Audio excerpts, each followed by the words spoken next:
बिस्मिल्लाहिर्रहमानिर्रहीम, अस्सलाम वालेकुम। आप देख रहे हैं मुझे मेरे YouTube चैनल पर और मैं मुज़म्मिल अवान हूँ। पाकिस्तान के अंदर एक बहुत बड़े केस की बात हो रही है और वो केस जब खुलेगा तो इट मीन्स के सबूत, पक्के सबूत जो हाथ लगने हैं वो सामने आ जाने हैं। वो केस बड़ा इंपॉर्टेंट है और वो केस MKM के रहनुमा अली रजा अब्दी के कत्ल से मुतल्लिक है और उस कत्ल की तहकीकात का सामना करना पड़ना है जनरल रिटायर्ड फैज़ हमीद को, साबिक DGISI को। अब सार आलम जो पाकिस्तान के एक नामवर सहाफ़ी हैं, साबिक चेयरमैन पैमरा रहे हैं, उन्होंने एक निजी TV चैनल के ऊपर बैठकर ये बात की है कि साबिक DGISI जनरल रिटायर्ड फैज़ हमीद को MKM के रहनुमा अली रजा अब्दी के कत्ल में तफ्तीश का सामना करना पड़ेगा। उन्होंने ये बहुत बड़ी खबर दी है, ये बहुत बड़ी ब्रेकिंग न्यूज़ है कि अली रजा अब्दी जो है उनके कत्ल के केस में जनरल रिटायर्ड फैज़ हमीद साबिक DGISI शामिल तफ्तीश होंगे। उनको तफ्तीश का सामना करना पड़ेगा। इसकी डिटेल्स बड़ी इंपॉर्टेंट है सर, मैं आपको इसकी डिटेल्स बताऊंगा, आप कानों को हाथ लगाएंगे। अली रजा अब्दी जो MKM के रहनुमा 2018 में कत्ल हुए, शूटर्स को, किराए के शूटर्स को पैसे दिए गए। 4 शूटर्स थे जिनके नाम भी मैं आपको बता देता हूं। एक जो है वो किराए के शूटर्स में एक अब्दुल हसीब था, एक गजाली था, एक मोहम्मद फारूक था और एक अबू बकर था। चारों शूटर्स को 8 लाख रुपया दिया गया। 8 लाख रुपया जो दिया गया वो तकसीम हुआ, वो 4 बंदों में तकसीम हुआ। मतलब 8 लाख का तो फिर 2-2 लाख आया होगा एक बंदे को। और अली रजा अब्दी जो है वो जा रहे थे तो पीछे से इनकी मुखबरी हो रही थी और इनको फिर आई थिंक बताया जाता है कि इनको घर के जो है वो बाहर इनको कत्ल कर दिया गया, इनको मार दिया गया, इनको शहीद कर दिया गया। अब यहां पर एक सवाल ये बनता है कि अली रजा अब्दी टारगेट पर क्यों थे? उनके साथ दूसरे रहनुमा MKM के हैदर अब्बास रिजवी थे। अब अली रजा अब्दी जो है वो 2013 से 2018 तक मुत्तहदा कौमी मूवमेंट MKM पाकिस्तान के रुकने कौमी असम्बली रहे हैं। हैदर अब्बास रिजवी साहब जो हैं वो 2008 से 2013 तक MKM के रुकने कौमी असम्बली रहे हैं। उनके साथ वसीम अख्तर भी MNA हुआ करते थे, वसीम अख्तर जो मेयर कराची रहे हैं।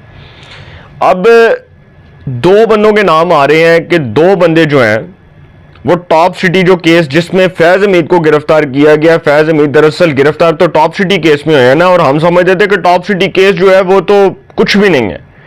लेकिन सर जब डिटेल सामने आई है तो पता चला है कि टॉप सिटी केस में जो फैज़ हमीद की गिरफ्तारी हुई है वो दरअसल इदारों की तरफ से इसलिए हुई है कि उसमें पक्के सबूत हाथ लगे हैं।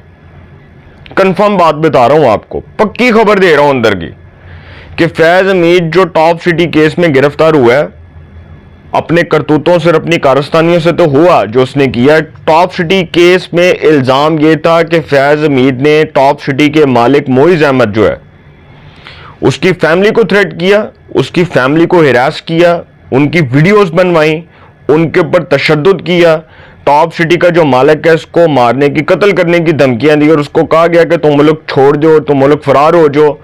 अब टॉप सिटी केस में एक चीज जो सामने आई जिसका इंकशाफ हुआ वो ये है कि अली रजा अब्दी जो MKM के रहनुमा कत्ल हुए थे वो, और पाकिस्तान मुत्तहदा कौमी मूवमेंट पाकिस्तान के रहनुमा हैदर अब्बास रिजवी, दोनों शख्सियात जो हैं वो टॉप सिटी केस के मालिक मोइज अहमद के बिजनेस पार्टनर थे। दोनों शख्सियात जो हैं वो टॉप सिटी केस जो है जिसमें फैज़ हमीद को गिरफ्तार किया गया, टॉप सिटी के मालिक मोइज अहमद के बिजनेस पार्टनर थे, अली रजा अब्दी और हैदर अब्बास रिजवी। अब यहां पर एक सवाल यह बनता है कि अली रजा अब्दी टारगेट क्यों हुए? देखें, अली रजा अब्दी जो थे और हैदर अब्बास रिजवी, उन पर दबाव डाला जा रहा था कि वो मोइज अहमद से लैदा हो जाए। मोइज अहमद जो है उसके बारे में मैं आपको एक चीज़ बताता हूं कि कंवर मोइज है, उसका नाम पूरा कंवर मोइज है। टॉप सिटी के जो मालिक हैं कंवर मोइज, उनको जी ज़मीन हथियाने के झूठे इल्जाम में गिरफ्तार किया गया था। हैदर अब्बास रिजवी को फैज़ हमीद ने डराया धमकाया और वो तो बेचारे पाकिस्तान छोड़कर लंदन चले गए, लेकिन वो अली रजा अब्दी साहब जो है वो टारगेट हो गए। अली रजा अब्दी जो है उनको पता था कि ये सारा कुछ फैज़ हमीद करवा रहे हैं, क्योंकि फैज़ हमीद ने कंवर मोइस के ऊपर दबाव डाला हुआ था कि वो टॉप सिटी जो है वो अपने भाई नजफ हमीद के हवाले कर दे। नजफ हमीद जो पटवारी है फैज़ हमीद का भाई, जिसको गिरफ्तार किया गया, पटवारी था ना वो, तो उसको गिरफ्तार किया गया। फैज़ हमीद चाहते थे कि मैं अपने भाई नजफ हमीद के नाम ये ज़मीन करवा दूं, ये सोसाइटी उनके नाम हो जाए, और वो कंवर मोइस के ऊपर दबाव डालते थे, क्योंकि फैज़ हमीद साहब जो है वो हड़प करना चाह रहे थे। और हड़प इसलिए करना चाहते थे कि वो सारी ज़मीन जो है वो सारी सोसाइटी अपने भाई के हवाले करना चाहते थे। तो उन्होंने एक प्लान बनाया कि कंवर मोइस पर चूक जो है वो ज़मीन का झूठा इल्ज़ाम लगा दिया जाए, ज़मीन हथियाने का, इसको फंसा देंगे। उधर से जो हैदर अब्बास रिजवी है उसको भी डराया धमकाया जाएगा, वो भी पाकिस्तान छोड़ देगा। और जब पता चला कि अली रजा अब्दी के हाथ पक्के सबूत लग गए हैं और वो मीडिया के सामने आकर तमाम चीजें रख देगा, तो अली रजा अब्दी का रास्ता हटाने के लिए, अली रजा अब्दी का रास्ता हटाने के लिए पाकिस्तान के नामवर सहाफी ये बताते हैं कि फैज हमीद ने उसको कत्ल करवाया। ये इल्जाम पाकिस्तान के अंदर कुछ छोटा इल्जाम नहीं होगा सर, ये पाकिस्तान के तहकीकाती सहाफियों की तहकीकात के बाद ये स्टोरी ब्रेक हुई और पता चला कि दरअसल फैज हमीद को जो टॉप सिटी केस में गिरफ्तार किया गया वो कितना बड़ा इल्जाम है। अब उसकी तहकीकात के बाद हकाइक सामने आ रहे हैं और पता चल रहा है कि फैज हमीद क्या कर रहे थे। अब यहां पर एक जो बड़ी इंपॉर्टेंट चीज है वो ये है कि फैज हमीद ने जब टॉप सिटी पर छापा पड़वाया था तो मोइज अहमद पर दबाव डाला था कि वो टॉप सिटी अपने भाई नजफ हमीद के नाम कर देंगे, जो बात मैंने अभी आपको बताई। तो हैदर अब्बास रिजवी और अली रजा अब्दी ने आवाज उठाई। उस आवाज उठाने की बुनियाद पर अली रजा अब्दी को अब्दी नींद सुला दिया गया और हैदर अब्बास रिजवी जो है उसको इतना डराया धमकाया गया कि वो पाकिस्तान छोड़कर चला गया। और दोनों कंवर मोइस के बिजनेस पार्टनर थे, जो टॉप सिटी का मालिक है उसके बिजनेस पार्टनर थे। अंदाजा लगाएं सर कि जिसका रास्ता साफ करना था उसको कैसे रास्ते से हटाया। टारगेट था ना अली रजा अब्दी, और वो जो हैदर अब्बास रिजवी थे उनको डरा धमकाकर बाहर के मुल्क भेज दिया और उनको कहा कि जी जाओ जी तुम चले जाओ, बैरून मुल्क चले जाओ। वो बैरून मुल्क चले गए, वहां पर मुकीम है। तो सर फैज हमीद साहब जो थे वो क्या क्या कर रहे थे और वो किसके कहने पर कर रहे थे, ये कहानी खुलकर सामने आ चुकी है। फैज हमीद साहब को छोटी बला नहीं थे, वो बहुत बड़ी बला थे। और उस बला से, उस अजाब से जो कौम की जान छूटी है, कौम को मेरा ख्याल है 100 बार शुक्राने के नवाफिल अदा करने चाहिए। अगर वो शख्स चीफ ऑफ आर्मी स्टाफ बन जाता तो वो पाकिस्तान की फौज का इमेज बर्बाद कर देता, इमेज तबाह कर देता। और मैं ऐसी बात नहीं कर रहा, मैंने आपको उस वक्त भी कहा था, आज से 6 महीने पहले, 7 महीने पहले मैं आपको ये बात कर रहा था, पिट पिट के रो के कह रहा था कि फैज हमीद ने फड़िया जाना है। फिर न कहना कि दसिया नहीं सी। तो फैज हमीद पकड़ा गया सर।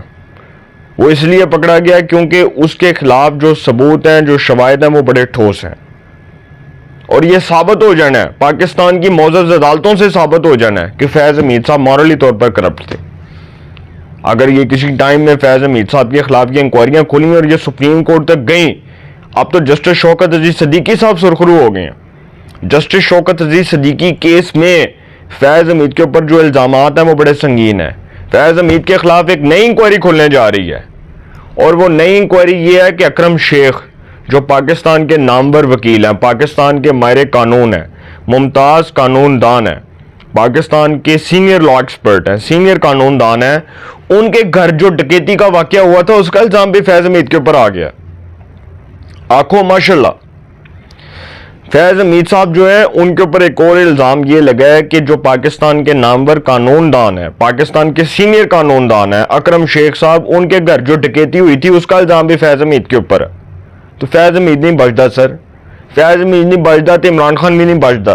और दूसरी बात यह है कि रास्ता साफ करने का जब प्लान बनाया गया अली रजा अब्दी और हैदर अब्बास रिजवी का, तो बुरे दिन उनके तब शुरू हुए थे जब कंवर मोइस को जमीन हथियाने के झूठे इल्जाम पर गिरफ्तार किया गया और उसको जी गिरफ्तार करके उसको डराया धमकाया गया। इसी तरह अली रजा अब्दी को अपनी नींद सुला दिया गया और हैदर अब्बास रिजवी जो है वो जिला वतन हो गया, उसको जिला वतन होना पड़ा। तो सर फैज़ हमीद साहब जो हैं उनके करतूत और उनकी कारस्तानियां, किसी टाइम पर इस पर अगर किताब लिखनी पड़ी तो मैं इंशाल्लाह आपको किताब लिखकर दूंगा और आपको बताऊंगा कि वो किस तरह पॉलिटिकल इंजीनियरिंग से लेकर लोगों को डराने धमकाने तक, लोगों को हिरास करने तक, वीडियोस बनाने तक, तस्वीरें बनाने तक वो किस तरह लोगों को ब्लैकमेल करते थे। और टॉप सिटी कोई छोटी बात नहीं है। टॉप सिटी जो एक बहुत बड़ा प्रोजेक्ट है, एक हाउसिंग प्रोजेक्ट है, उसके ऊपर कब्जा करने का दरअसल मकसद ये था कि किसी तरह जो है वो अपना असर सूख इस्तेमाल करके दिखाया जाए कि मैं कितना ताकतवर तरीन जर्नल हूं। साबित ये करना था और सर साबित करते करते अपनी भी मिट्टी पलीत करवाई और अपना नाम भी गिरवाया बतौर DGISI।